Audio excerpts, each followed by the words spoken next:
हमारी ऑलराउंडर दादी जो गुलजार दादी की मदर थी,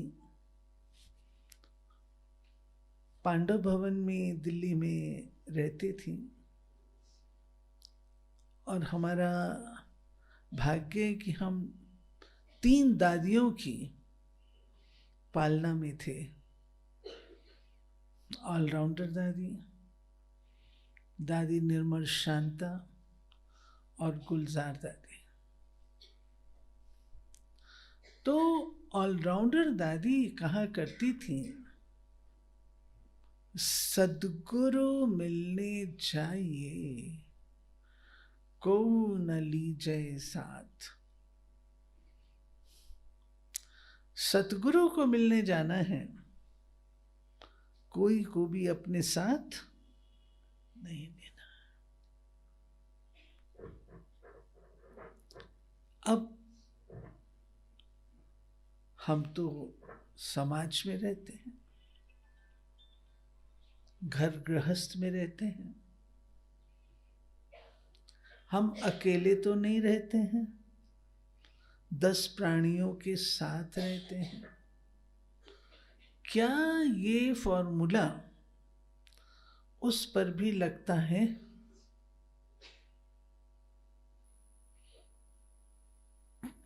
बताइए, क्या ये फॉर्मूला अकेले चलना है, गृहस्थियों पर लगता है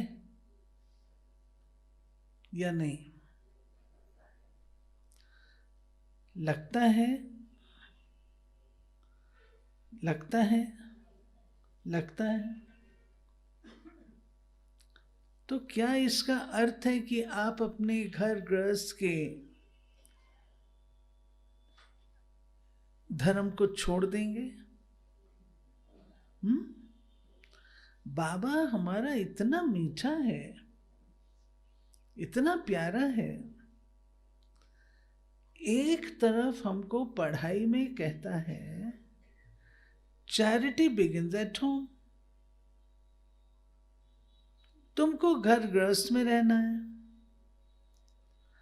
और दूसरी ओर कहता है अकेले रहना है, को न लीजिए साथ।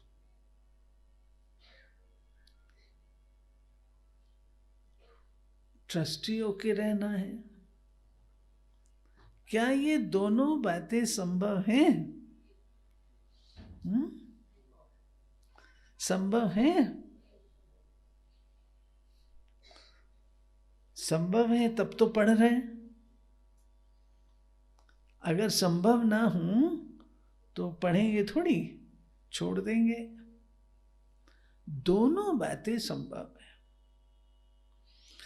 इसका फॉर्मूला न्यारा और प्यारा। अब प्रैक्टिकल में देखें, जब भाई बहनें इस फॉर्मूला को अप्लाई करते हैं तो हमने देखा है या तो वो बिल्कुल न्यारे हो जाते हैं या बहुत प्यारे बन जाते हैं। लेकिन बाबा ने कहा न्यारा भी रहना है तो प्यारा भी रहना है। न्यारा कैसे रहना है? न्यारा कैसे रहना है? रहना घर गृहस्थ में, न्यारा कैसे रहे? अब मैं आपको छोटी सी बाबा की बात है। क्या मुझे घर में रहते हुए मैं और मेरापन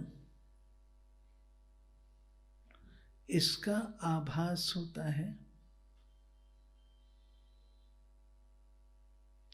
भाइयों में होता है मैंपन, मैं बीज रूप हूं, मैं रचयिता हूं,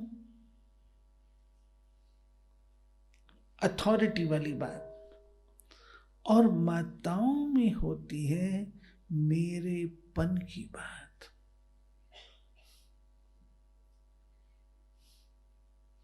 अब मैं कौन हूं और मेरा कौन है।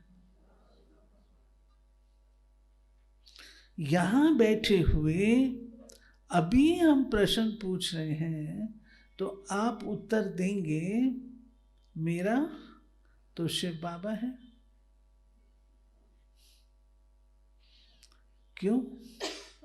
आपके बाल बच्चे, आपके बहन भाई, आपके माता पिता, आपके साथी, क्या वो आपके नहीं है?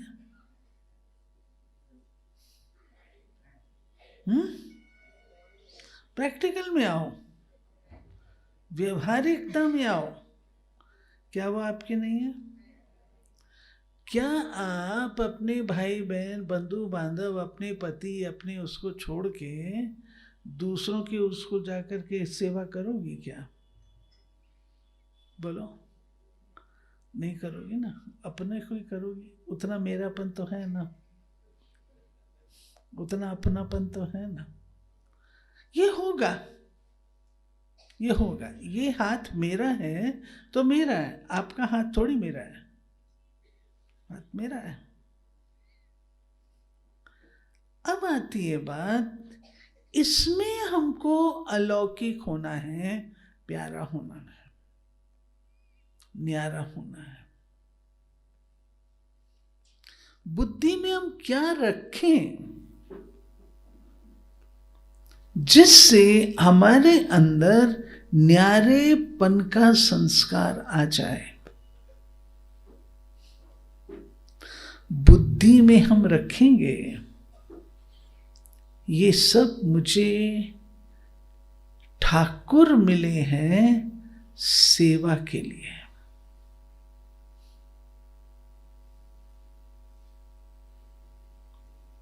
ठाकुरों की सेवा करते हैं ना। ये जो मेरे साथी हैं, मेरा पति है, मेरे बच्चे हैं, मेरे माता पिता हैं, सास ससुर हैं, ये सब मेरे ठाकुर हैं।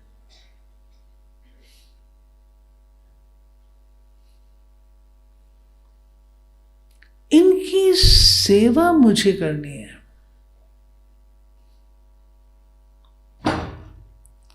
मैंने इनसे कुछ आश नहीं रखनी। आश रखना माना कर्मों का हिसाब किताब बनाना। समझ लेना, आश रखना माना कर्मों का हिसाब किताब बनाना। सेवा करना माना हिसाब किताब चुकतू करना। घर गृहस्थ में रहते हैं, अगर कोई अच्छी तरह से नहीं बोलता है थोड़ा फील करते हैं, कोई थोड़ा अच्छी रीत से बोलता है उससे ज्यादा प्यार करते हैं। ये हुआ हिसाब किताब का बनना।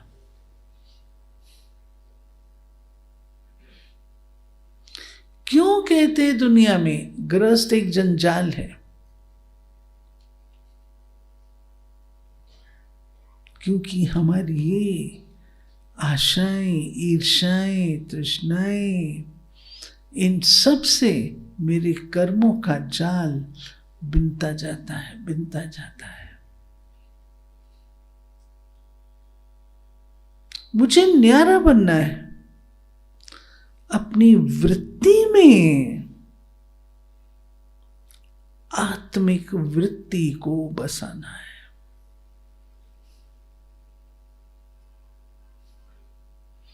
जब तक आत्मिक वृत्ति नहीं आएगी, मेरा बेटा, मेरी बहू, मेरी सासू, ये बसेगा, आपका हिसाब किताब बनेगा।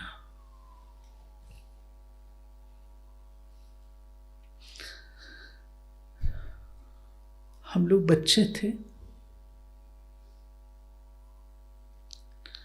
अभी ज्ञान समाज में देना शुरू किया गया था।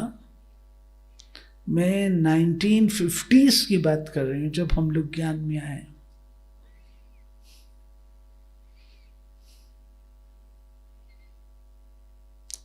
उन दिनों में हम लोग बच्चे थे, माता पिता को हम लोग क्या कहते थे? पुरी भाई, निर्मला बहन, भाई साहब, बहन जी। तो ये तो समाज स्वीकार नहीं करेगा ना। बाबा मुरली में करते, लेकिन हम लोग ये करते थे, देखा उससे नुकसान होता है तो चेंज किया। बाबा ने वृत्ति में कहा है, बाबा ने ये थोड़ी कहा मुख से तुमको ऐसा बोलना है। हमारी वृत्ति में होना चाहिए। आज ये आत्मा है, आत्मा तो अविनाशी है, आत्मा तो भिन्न भिन्न पार्ट बजाती है।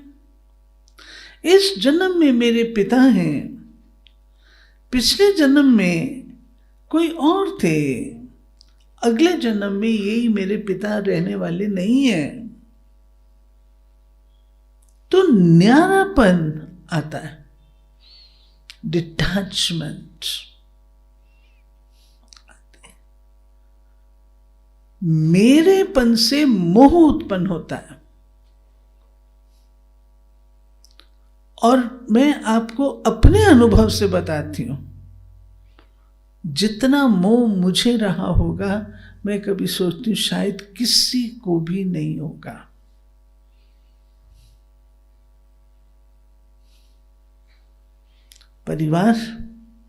परिवार में प्रेम प्यार से रहते थे, बहुत प्रेम पाया, इज्जत पाई, सब कुछ किया।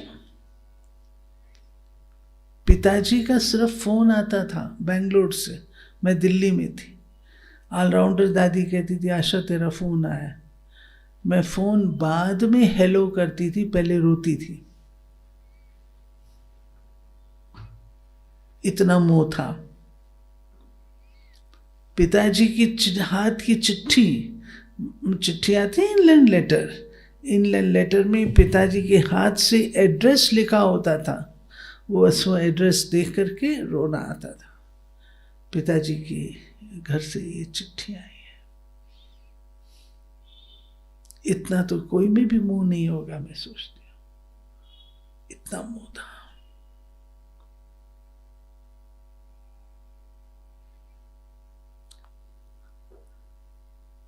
रोना अच्छी बात है।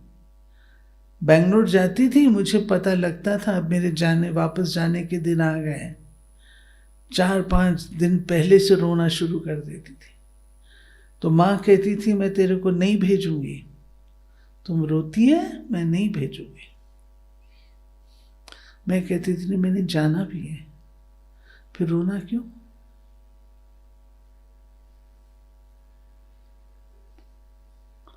पिताजी यूं बैठे हैं, मुझे यूं बिठा के पूछते थे बेटा तुम कैसी हो? इतना ही उनका पूछना, मेरा झरझर रोना, तुम रोती क्यों? मैं कहा आप पूछते क्यों?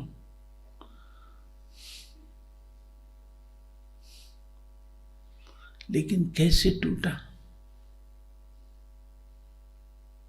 ये टूटेगा ज्ञान से। बाबा की मुरली में आता है तुमने 84 जन्म लिए, 84 शरीर, 84 माँ बाप।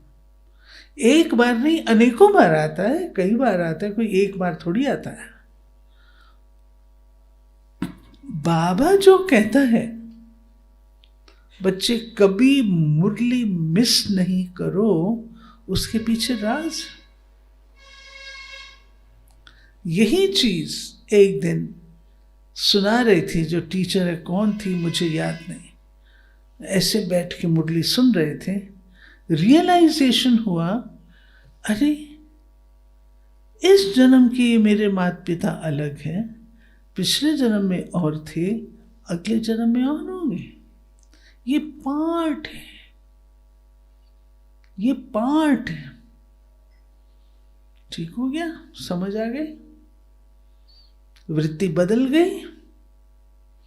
ऐसा नहीं हम प्यार नहीं, हमारा आपस में प्यार नहीं, बहुत प्यार है, अभी भी प्यार है, परंतु ज्ञान सहित प्यार है।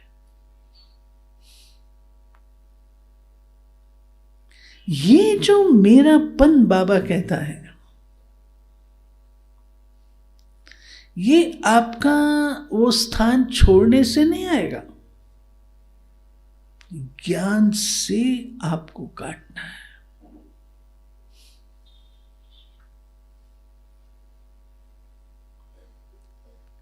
ऐसे मैंपन है, मैं अथॉरिटी वाला है ना। आज आपको मैंपन के कारण रिगार्ड मिलता है, लेकिन मैं ट्रस्टी हूं। ये मेरे बाल बच्चे, ये मेरा परिवार ड्रामा ने मुझे दिया है, मैं ट्रस्टी हूं। हम लोग एक दूसरे को कहते हैं जिनके साथ स्वभाव संस्कारों के टकराव होते हैं, पता नहीं ये कहां से मेरे पल्ले पड़ गई। बोलते हैं ना, भाई मुस्कुरा रहे, बोलते हैं ना, पता नहीं कहां से आ गई। ये समझ लीजिए ज्ञान के आधार से कहीं से आ नहीं गई, बहुत सोच समझ के आई है, अपना कर्जा लेने के लिए आई है। आपको कर्जा चुकाना ही पड़ेगा।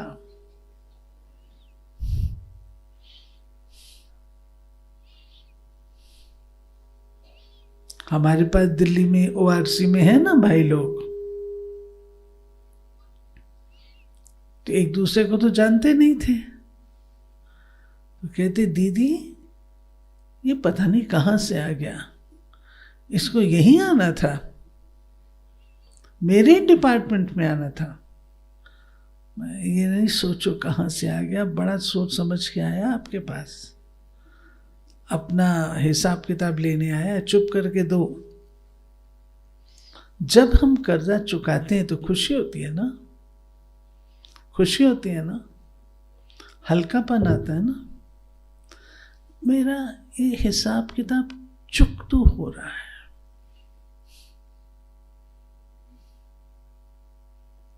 लेकिन होगा ये ज्ञान से, याद रखिएगा, ज्ञान से। न्यारापन,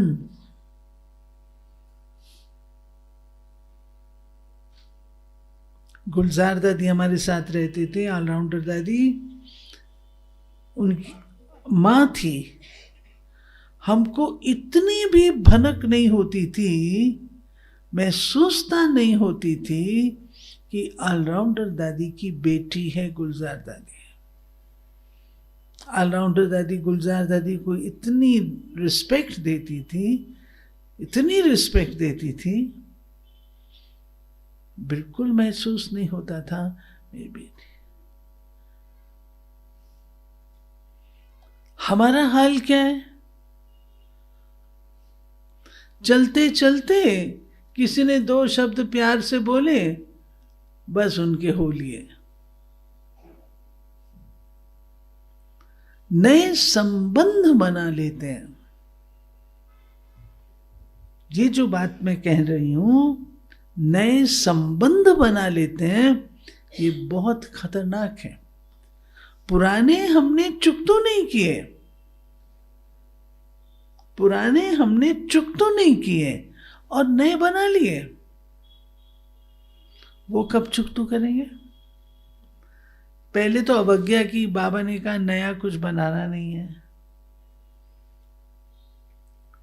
और अवज्ञा करने के बाद मैं उस चीज को पालती हूं।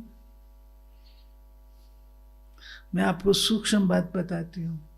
हम लोग दिल्ली पांडवन में रहते थे, हम लोग का आपस में बहनों का बहुत प्यार था, कन्याओं का बहुत प्यार था। तो मधुबन से बड़े दीदी मनमोहिनी भेजते थे, जाओ देखो पांडवन में कितना प्यार से रहते हैं। लेकिन गुलजार दादी हमारी स्ट्रिक्ट टीचर थी। कन्याओं में होता है ना, एक ही वक्त पर उतरेंगी, एक ही वक्त पर बैठेंगी, एक ही वक्त पर करेंगी। तो दादी गुलजार हमारे उसी में भोजन करते थे। हम लोग ठीक 1 बजे उतरते थे, सब सेवाएं करके, सबको पता था, सब कन्हैया का अच्छा तो आप लोगों का टाइम फिक्स है।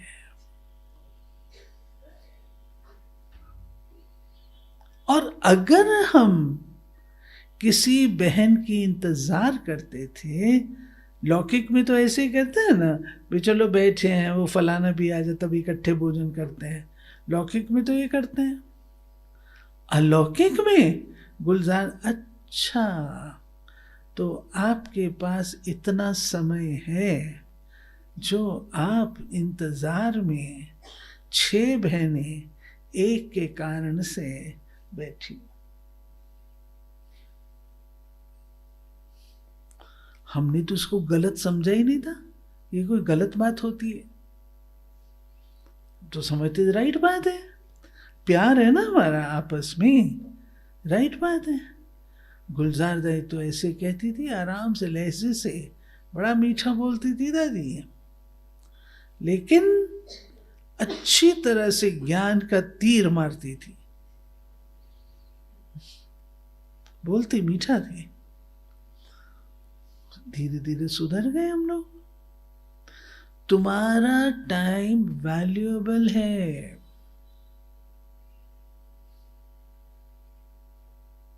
तुम 6 बहनें 5 मिनट तुमने इंतजार किया, माना 30 मिनट गए।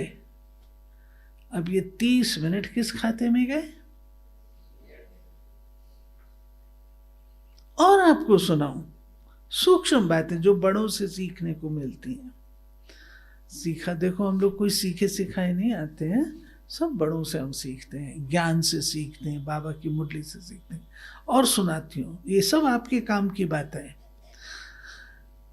ऑफिस में मैं रहती थी, मेरा भाग्य था जो मुझे कन्याओं की ट्रेनिंग कराने के लिए मिलता था। कई साल उसमें कुमारियों का नेचुरल स्नेह हो जाता है, जिनकी पालना करते हैं तो उनका स्नेह भी होता है। तो मानो कन्याओं को जब हम भेजते हैं तो कन्याएं बेचारी रो रो करके जाती हैं, दूसरे स्थान पे जाती हैं। आजकल तो मेजॉरिटी वहीं की वहीं रहती हैं, लेकिन दूसरे स्थानों पर जाती हैं तो रो रो करके जाती हैं। तो हम उनको कहते थे, देखो रो नहीं, तुमको तकलीफ हो मेरे को फ़ोन करना, दीदी हम आपसे बात कर सकते हैं? मैं बिल्कुल बात कर सकते हो मेरे से। अब आप सुनो, उनका फ़ोन आता था और यहाँ भाई साहब बैठते थे, ब्रजमोहन भाई, फ़ोन पे मैं उनको समझाती थी, स्नेह से समझाती थी, उनकी बात सुनती थी। भाई साहब क्या बोलते थे मेरे को, आप उनकी आदत बिगाड़ रही हैं। मेरे को तो अच्छा नहीं लगता था। ऐसा मैंने क्या आदत बिगाड़ी? बेचारी कन्याएं हैं, दूर गई हैं, उनके दिल में ऐसे आता है और वो फ़ोन करती है, मैं उनको समझा रही हूँ। मैं आदत कौन? बहन जी आपने इतना टाइम लिया, वो आपके ऊपर आधारित हो जाएगी, अपने पांव पे खड़ी नहीं रहेगी। इसलिए कहता हूं आप उनकी आदत बिगाड़ रही हैं। उस समय तो सच बताऊं मुझे समझ में नहीं आया, बाद में मैंने समझा सच्ची बात है। आज मैं शरीर छोड़ जाऊं, उस कन्या का क्या होगा? जिसको हम कहते हैं भाई कोई तो सहारा चाहिए, कौन सहारा चाहिए? अगर सहारा ही डूब जाए तो सहारा कौन?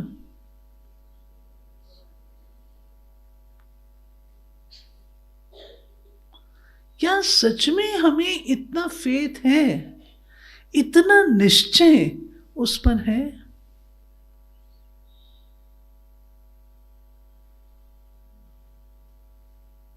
और आपको सुनाती हूं, लंबी कहानी है, शॉर्ट सुनाती हूं। द्रौपदी का जब चीर हरण हो रहा होता है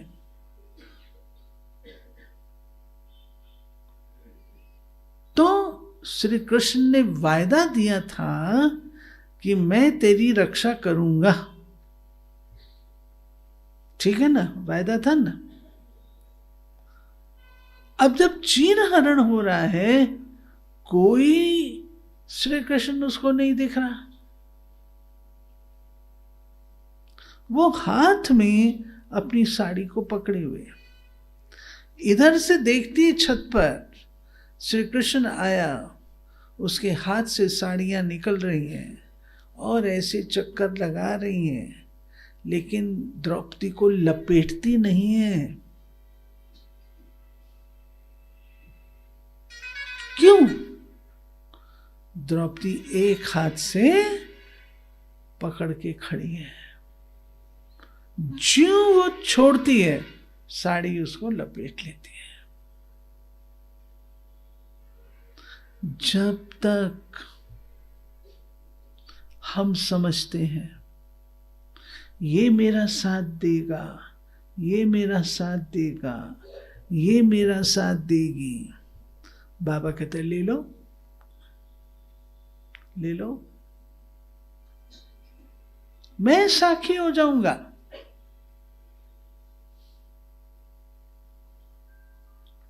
हमें प्यारे भाइयों और बहनों, कई कहानियां, कई केसेस सुनने के बाद ये बात मैं आप लोगों को कह रही हूं, हमें इस बात का अभ्यास करना है। अभ्यास। मैं अकेली हूं, अकेली आई हूं, अकेले जाना है, अभ्यास चाहिए। गुलजार दादी सिखाते थे, यज्ञ में रहते थे तो मानो किसी के साथ चट्टा बेटी हो गई। अब उसकी एक प्रिय सखी है, उस प्रिय अब होता है ना, आतुरवेला होती है, ये मेरे साथ ऐसा, मैं इसको बताऊं, इसको बताऊं। आजकल तो फट से मोबाइल उठा के बताते हैं। अब सोचो, मैं आपको प्रैक्टिकल ले चल रही हूं उस स्थिति में। तो मान लो गुलजार दाई कहती थी उसकी जो प्रिय सखी जिससे वो बात करती है, उसकी खाना बनाने की ड्यूटी है। ड्यूटी तो लगती थी ना यज्ञ में, खाना बनाने की ड्यूटी है, रोटी बनाने की ड्यूटी है, उसको 2 घंटा लगने वाला है। इसका हाल क्या होगा? 2 घंटा, 2 घंटा परेशानी होगी ना उसको।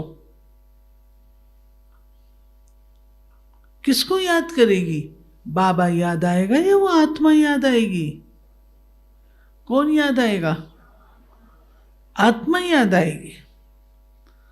और आत्मा ने उसको अपना चेहरा दिखा दिया तो उसको भी कौन याद आएगा? वो आत्मा याद आएगी। आत्मा सर्वशक्तिवान है या बाबा सर्वशक्तिवान है? बाबा।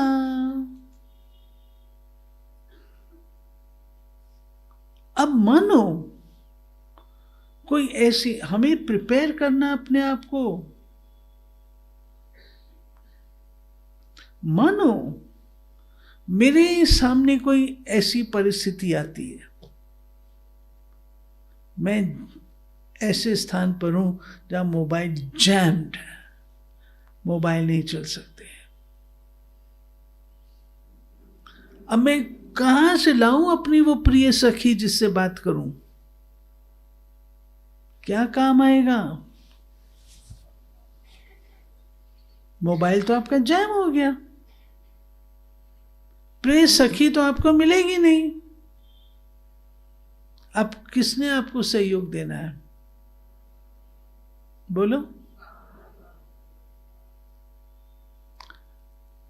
अपने दिल से पूछो, कोई बात होती है उसमें मुझे पहले कौन याद आता है? मेरा बेटा।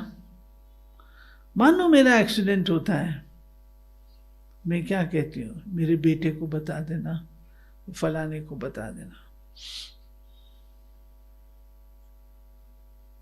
जब डॉक्टर कहता है कुछ नहीं चलने वाला, अभी बाबा जाने, लास्ट में बाबा याद आता है। बाबा पहले क्यों नहीं याद आया? सारी उम्र पढ़ाई पढ़ी, बाबा बाबा बाबा, अंत में बाबा कहां चला गया?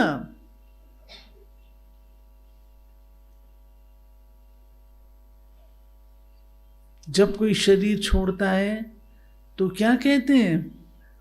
बाबा बोलो, बाबा बोलो, बाबा बोलो। अरे लास्ट में भी मुझे याद कराया जाए, बाबा बोलो, बाबा बोलो। सारी उम्र क्या किया? क्या किया? हमें अपने आप को बहुत साधना से चलाना है। कहना बड़ा सरल है न्यारे होना, परंतु प्रैक्टिकल में न्यारे होना, इसमें ज्ञान की जरूरत है, ध्यान की जरूरत है। बुरा नहीं मानना, मैं यहां की बात नहीं करती हूं, यहां तो मुझे रिजल्ट कुछ ठीक नजर आ रही है। मंजू बहन बताएंगी, आप लोग बताओ। ज्यादातर भारत सारा घूमते हैं, ज्यादातर भाई बहन क्या कहते हैं? बहन जी योग नहीं लगता, योग नहीं लगता। योग क्यों नहीं लगता? बाबा का परिचय है,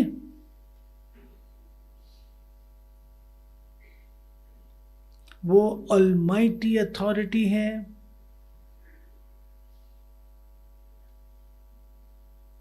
वो सर्व गुणों का सागर है, मुझ आत्मा के साथ सर्व संबंध है।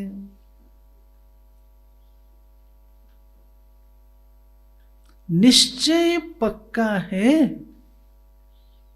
पूछो अपने आप से। अगर निश्चय पक्का है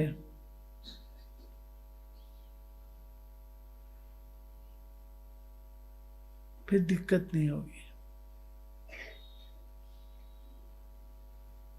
अगर निश्चय पक्का नहीं तो योग नहीं लगेगा।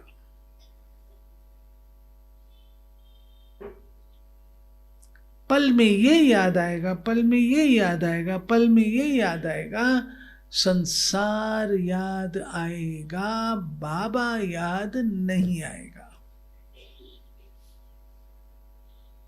व्यक्ति और वस्तु याद आएंगे, बाबा याद नहीं आएगा। चेक करो।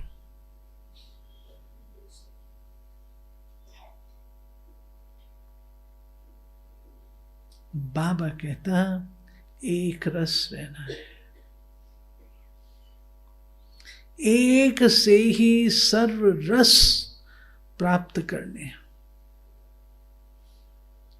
थोड़ा चेक करो, अच्छी तरह दिल से अंदर अपने डीप जा करके चेक करो। क्या मुझे और औरों से रस आता है, नैनों का रस है,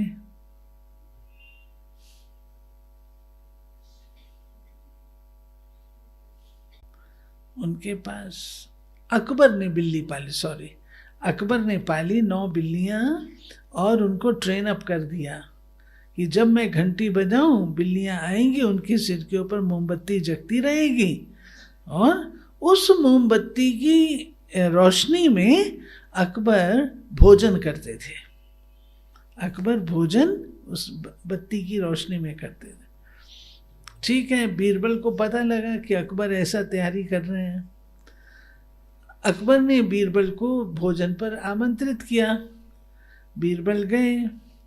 जब गए तो अकबर ने घंटी बजाई, 9 की 9 बिल्लियां आई, मोमबत्ती जग रही है और जगते हुए बीरबल ने क्या किया, अपने पॉकेट से एक रुमाल निकाला और बिल्लियों के आगे फेंक दिया। बिल्लियों के आगे फेंका, उस 9 की 9 बिल्लियां उस पर झपट पड़ी, बत्ती बुझ गई। अकबर बोले, बीरबल ये कैसा मजाक?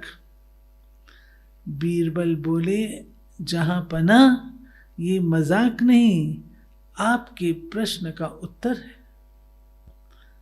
जब तक ये 9 बिल्लियां, इनके आगे कोई आकर्षण नहीं था, तब तक तो ये बड़ी सधी हुई थी। मैंने एक चूहा ही तो डाला इनके आगे, वो भी मरा हुआ। एक चूहे के लिए तो एक ही बिल्ली काफी थी, सबको क्या हुआ?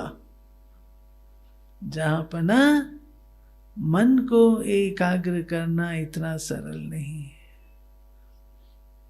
ये हम आत्माओं की कहानी है। हम वो राजा हैं, अपने स्वमान को इमर्ज करिए। हम वो राजा हैं जिसकी नजर कहीं पर भी डूब नहीं सकती।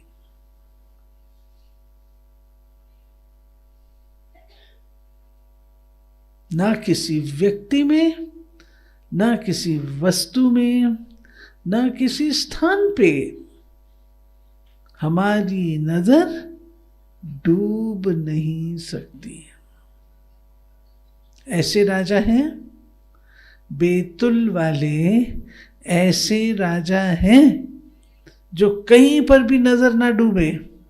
पहले मैं भाइयों से पूछती हूं, ऐसे राजा हैं या नजर डूब जाती है?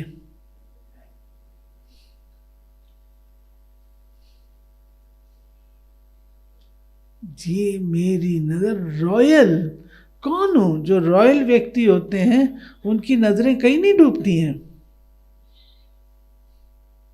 कितनी सुंदर चीज क्यों ना हो। रॉयल लोगों की नजर नहीं डूबती है। रॉयल सदा ऊंची निगाह रखता है। बोलो भाइयों, बेतुल वाले भाई बोलो, रॉयल कहीं पर भी नजर नहीं डूबती तो हाथ खड़े करो। अगर डूबती तो आज से नहीं डूबेगी, तो हाथ खड़े करो। Very good. बिल्कुल, मेरी नजर कहीं डूबने ना पाए। अरे क्या पाई पैसे की चीज, ये मेरे इतने बड़े व्यक्ति को अपने वश में कर ले? नहीं, मैं स्वराज अधिकारी आत्मा हूं, स्वराज अधिकारी। इसमें बाबा ने कहा कोई के प्रभाव में भी नहीं आना है। उस दिन बाबा ने कहा ना, अगर प्रभाव में भी आ जाते हैं तो नंबर घट जाते हैं। पक्की बात? पक्की बात? डर तो नहीं गए मेरी क्लास से? पक्का? शूरवीर, महावीर, कहीं नजर नहीं डूबेगी? पक्का? ताली बजाओ।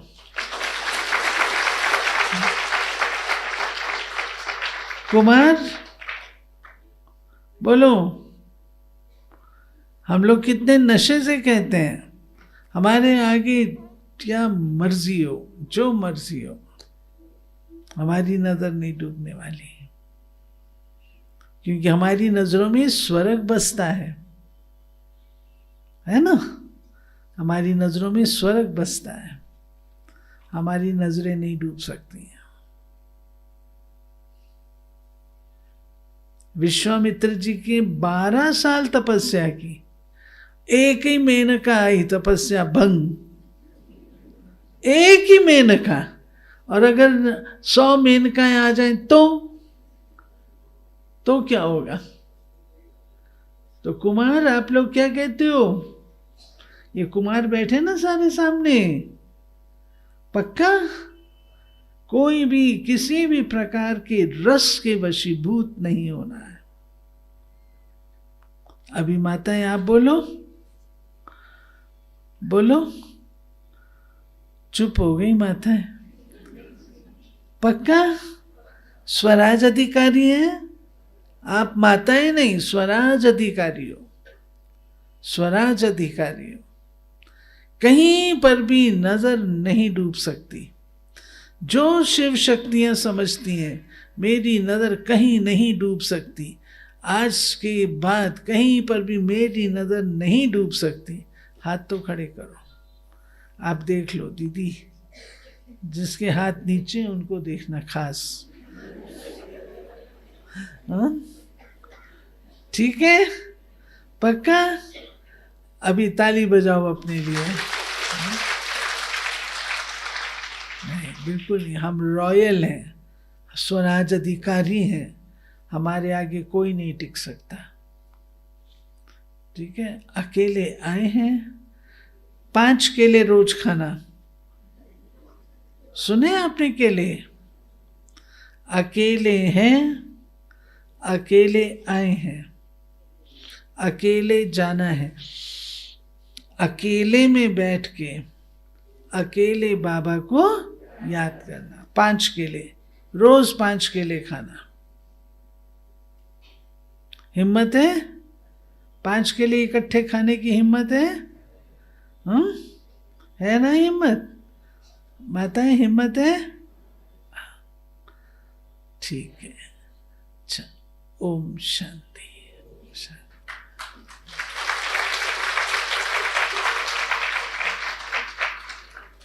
हाँ, प्रश्न पूछो, जो मर्जी पूछो।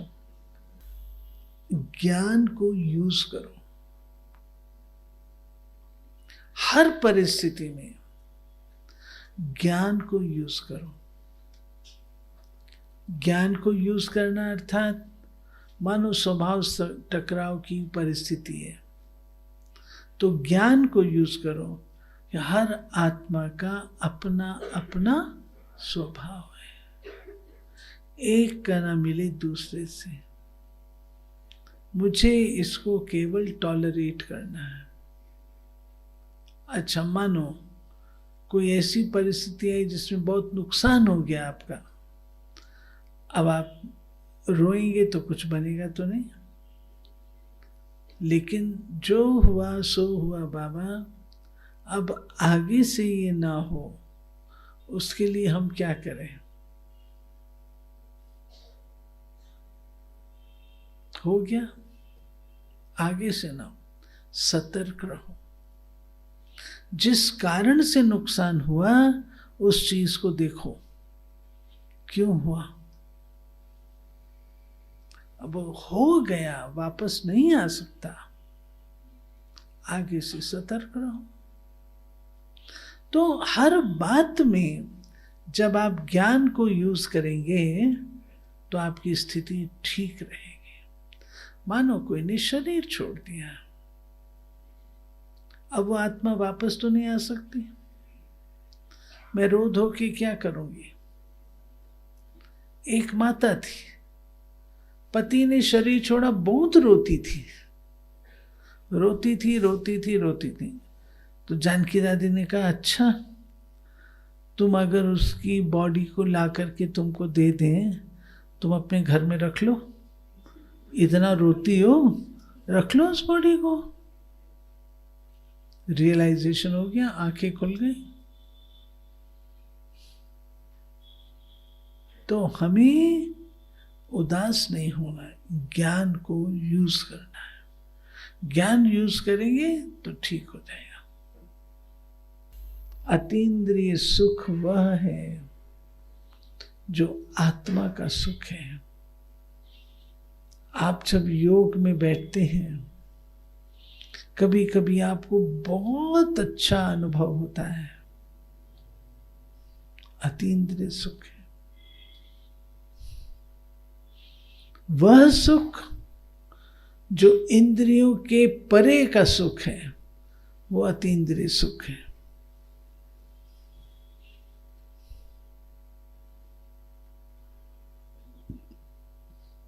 ये अतीन्द्रिय सुख संगम पर गोप गोपियों से पूछो,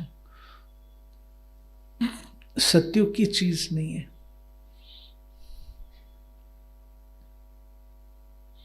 ज्ञान से अपनी स्वमानों को याद करो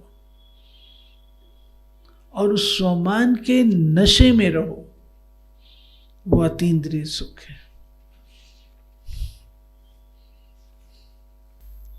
देखिए, संपूर्ण पवित्रता है जो कोई भी आत्मा का गुण शक्ति आप पर प्रभाव न डाले, न लगाव, न प्रभाव, न दबाव।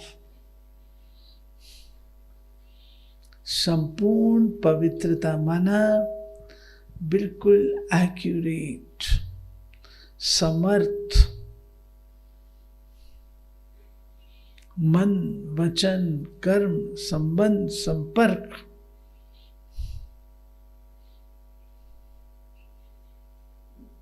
सब में कोई आत्मा का अंश मात्र भी प्रभाव न हो, वह संपूर्ण पवित्रता। जैसे कांटा होता है ना, दो पलड़े होते हैं, कांटा होता है, ऐसे बिल्कुल साक्षी दृष्टा की स्थिति में आकर के फिर जिम्मेवारियां निभाओ।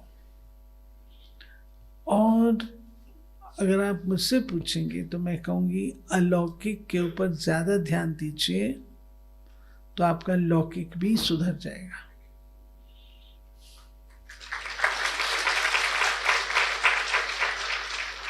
जितना अलौकिक आप होते जाएंगे, आप दैवी होते जाएंगे, आपकी शक्ति बढ़ती जाएगी।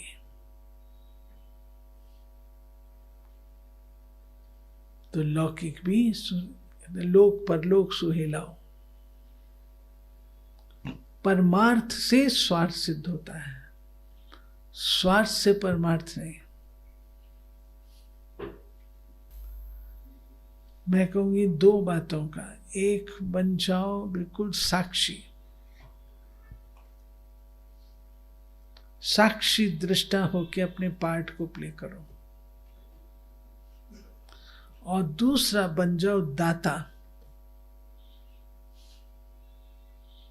दाता बन करके सबको दान देते जाओ, देते जाओ, देते जाओ। ये मत सोचो मैंने इसको इतना दिया, ये मेरे को वापस आए। नहीं, मैं दाता की बच्ची हूं, मेरा काम देने का है। और साक्षी भी रहो, साक्षी और दाता। ये मेरी खुशकिस्मती है, बचपन से बहुत प्यार भी पाया, बहुत सम्मान भी पाया। स्कूल टीचर्स के द्वारा भी बहुत प्यार और सम्मान, साथियों के द्वारा भी। और जब पढ़ाते थे कॉलेज में तो भी बहुत प्यार और सम्मान पाया। कन्याएं खड़ी रहती थी गेट से, कब मैडम आएंगी और हम फूल देंगे। लाइन लगा के खड़ी रहती थी, क्योंकि बचपन से ज्ञान में चले हैं तो अपने अंदर कुछ संस्कार हमारे ऐसे रहे कि ड्यूटी बाउंड, अपनी ड्यूटी मुझे अच्छी करनी है, जो भी कार्य मुझे दिया जाए वो मैंने बेस्ट से बेस्ट करना है। मैं आपको एक बात बता दूं, अगर नंबर 2 पे मेरा आ जाता था तो मुझे अच्छा नहीं लगता था। नंबर 1 में रहना चाहिए। और मैं ये भी नहीं कहूँगी कि मुझे कोई अभिमान था, अभिमान भी नहीं था, लेकिन इतना ज़रूर था कि जब मैं समर्पण होने के लिए कदम उठा रही थी तो सबने मना किया था, माता पिता ने भी मना किया था कि सेंटर पर कोई किसको कुछ भी कह देता है, कभी चरित्र पर भी कलंक लग जाता है। लेकिन अंदर में बाबा ने इस आत्मा को पकड़ करके रखा था, दादियों ने पकड़ करके रखा था। कॉलेज से जब रिजाइन किया तो मेरा कॉलेज क्रिश्चियन कॉलेज था, नन्स थी, प्रिंसिपल की आंखों में पानी था कि तुम क्यों छोड़ रही हो हमको छोड़ के क्यों जा रही हो। मैंने उनसे कहा, मैं कहती कहीं दूसरी जगह जा रही जहाँ तुमको ज़्यादा पे मिल रहे हैं।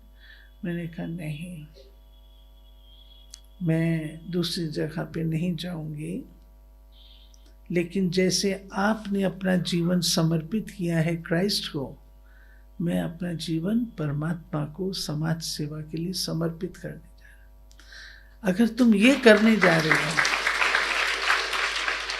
तो हम तुम्हारे रास्ते में बाधा नहीं बनेंगे। उन्होंने मेरा रेजिग्नेशन एक्सेप्ट किया।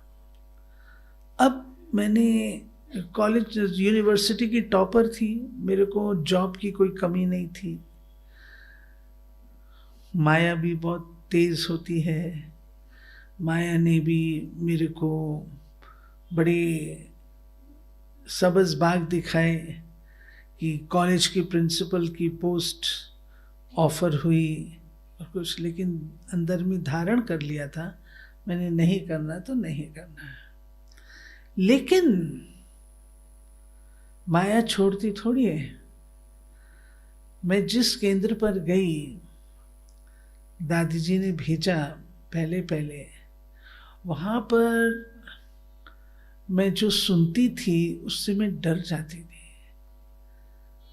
जो वातावरण में देखती थी तो मुझे डर लगता था कि आज इसको बोल रहे हैं, कल को मेरे को बोलेंगे तो मेरा हाल क्या होगा। मैं डरती थी। अंदर ही अंदर अपने साथ बात करती थी, मेरा काम झाड़ू लगाना है, कहाँ लेक्चर देने वाली, कहाँ इतना सम्मान। अब मेरे को झाड़ू भी लगाना है, बर्तन भी मांजने हैं, कपड़े भी धुलाई करने, खाना भी बनाना, लोगों की बातें भी सुननी है, ये सब कुछ होगा।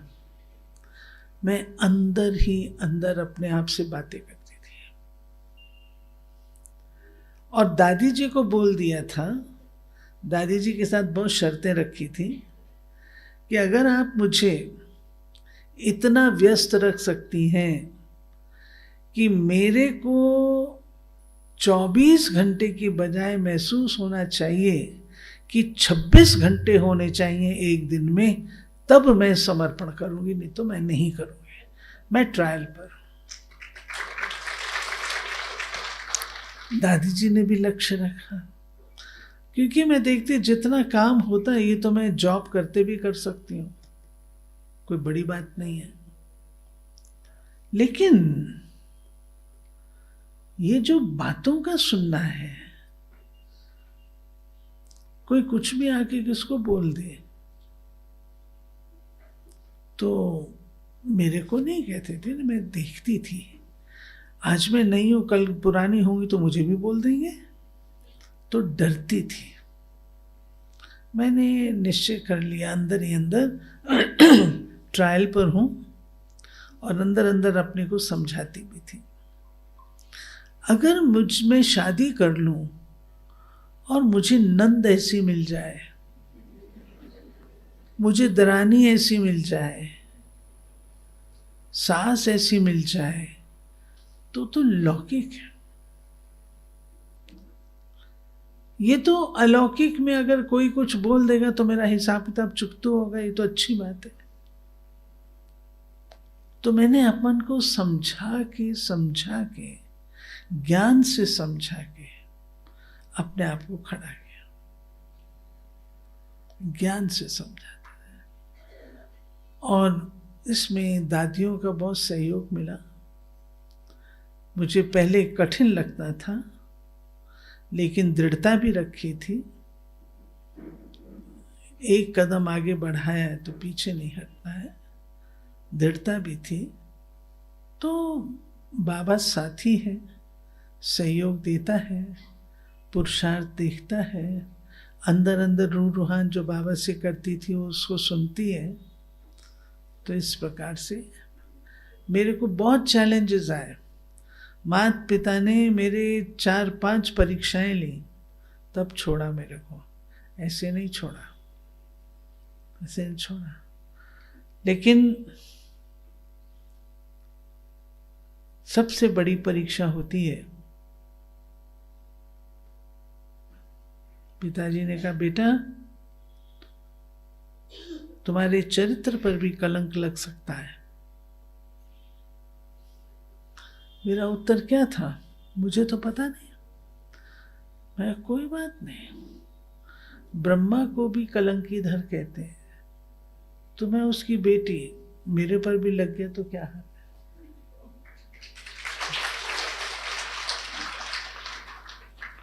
पिताजी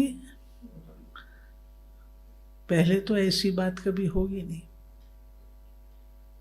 अगर ऐसे जाने अनजाने कभी किसी ने वैसे ही लगा दिया तो मैं ऐसे समझूंगी कि मैं ब्रह्मा की वो बेटी हूँ। थोड़े बच्चों में जो ब्रह्मा के इस टाइटल को भी लेते हैं, ऐसे अपने को समझाया, पूरा ज्ञान से समझा के अपने आप को चलाया।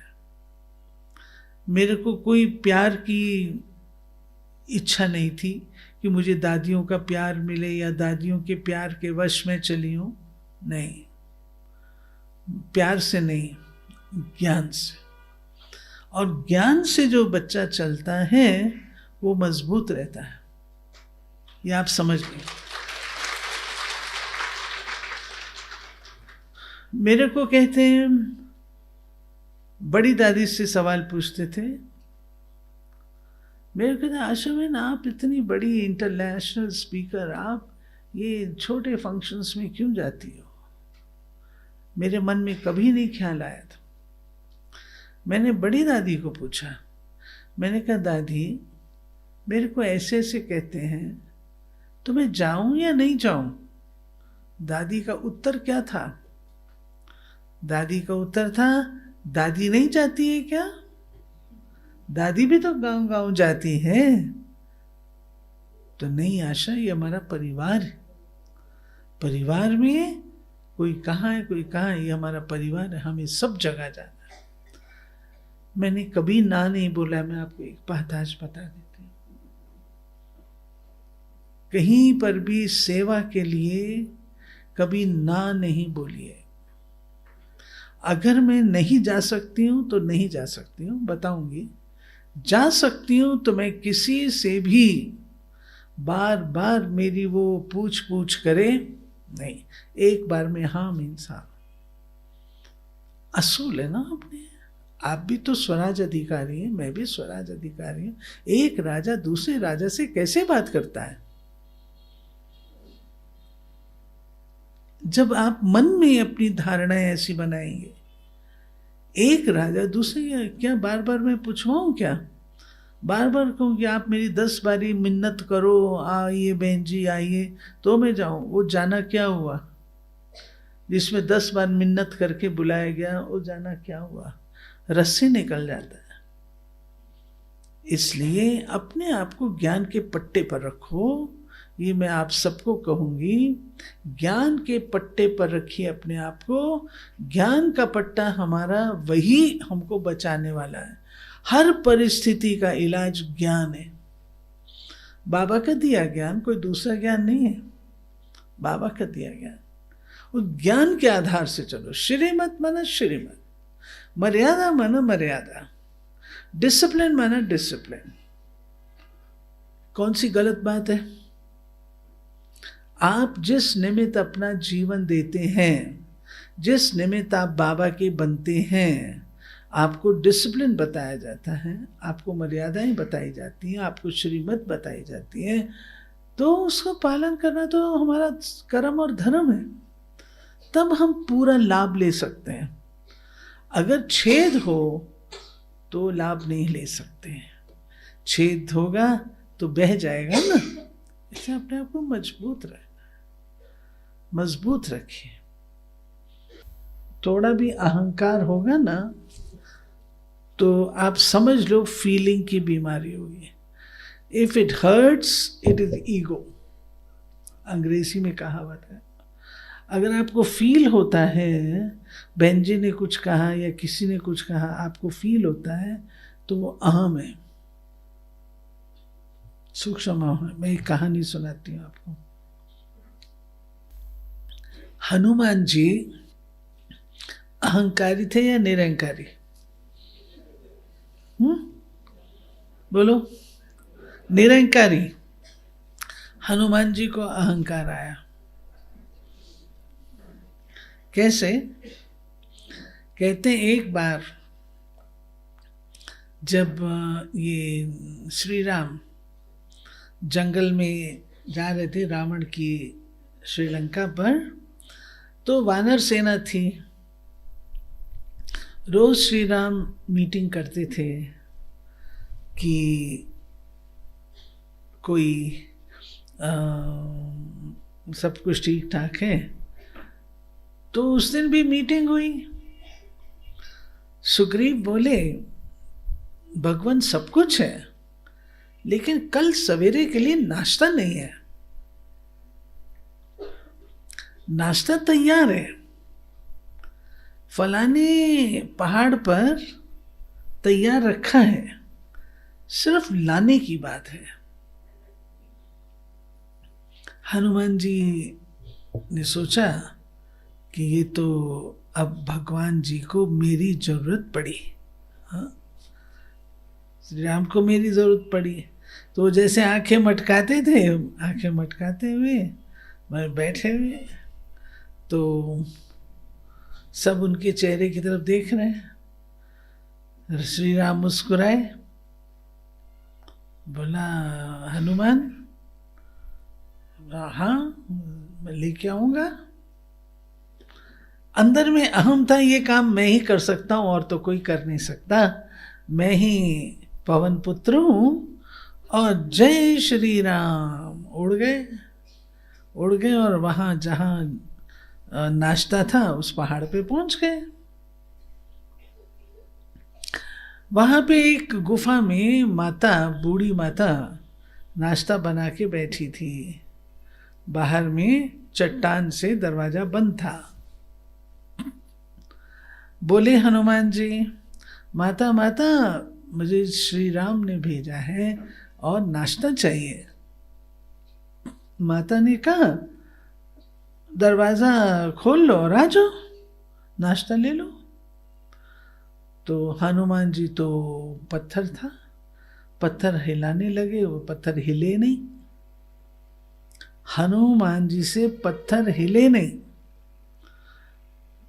पसीना पसीना हो गए। माता को बोले, माता ये तो हिलता नहीं। अरे हाथ से ऐसे करो और आ जाओ। तो वो फिर ट्राई करें, फिर नहीं हिला।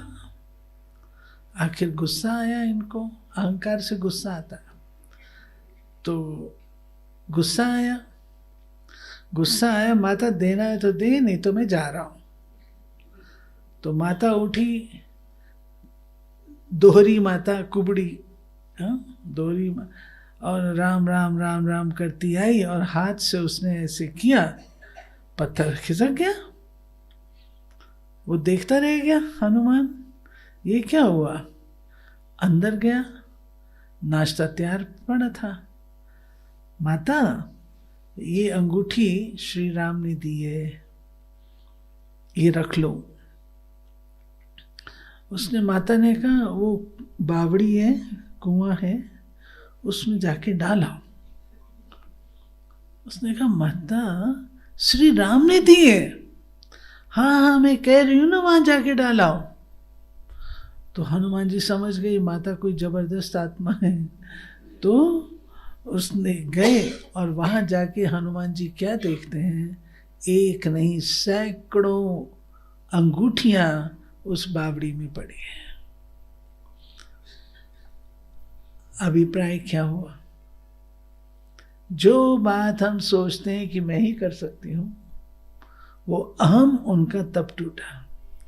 तब कहते हैं कभी कभी सेवाधारियों को भी अहंकार आ जाता है, ये काम तो मैं ही कर सकती हूँ और कोई नहीं कर सकता। बहन जी को मेरी जरूरत पड़ेगी, आज नहीं तो कल मेरी जरूरत पड़ेगी। हम अपने भाग्य को देखें, अहो भाग्य जो भगवान मेरा लेता है। आपको एक घटना सुनाती हूँ, 1950s की है। ऑलमाइटी बाबा का प्रोग्राम था, कानपुर की बात है। कानपुर में उन दिनों में बड़े अच्छे अच्छे युगल थे, 5-7 युगल थे, जिनमें हमारे पेरेंट्स भी थे।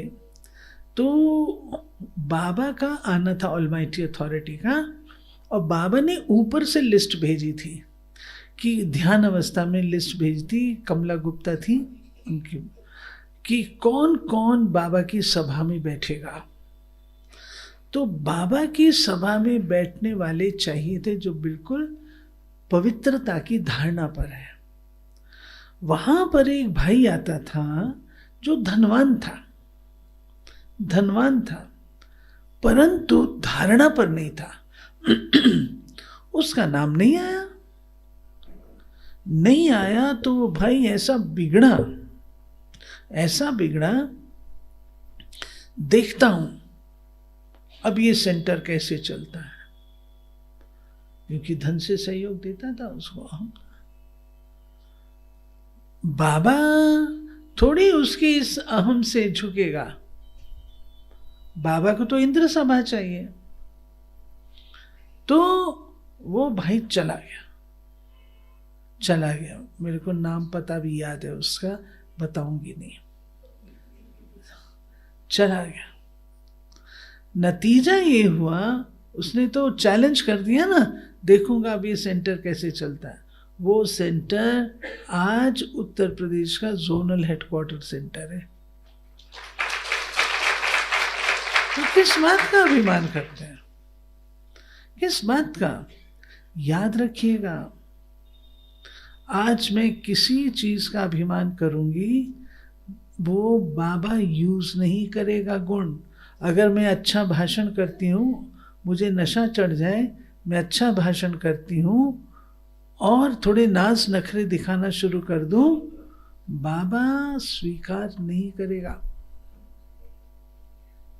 आप मुझे कहें बहन जी ये बहन बहुत अच्छी है, इसमें सिर्फ थोड़ा अहंकार है, तो मैं क्या कहूँ, इसको अपने पास ही रखो भाई, मुझे नहीं चाहिए, यही कहेंगे ना।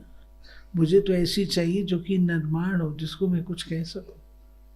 तो अहंकार कीड़ा है और ये आपको सताता है। अहम पूरा नहीं होता, व्यक्ति तांडव नृत्य करता है, विनाशकारी बन जाता है, क्रोध भी आता है और विनाशकारी बन जाता है।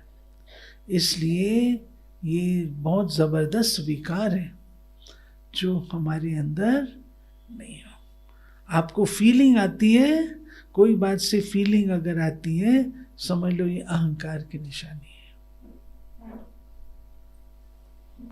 ठीक है।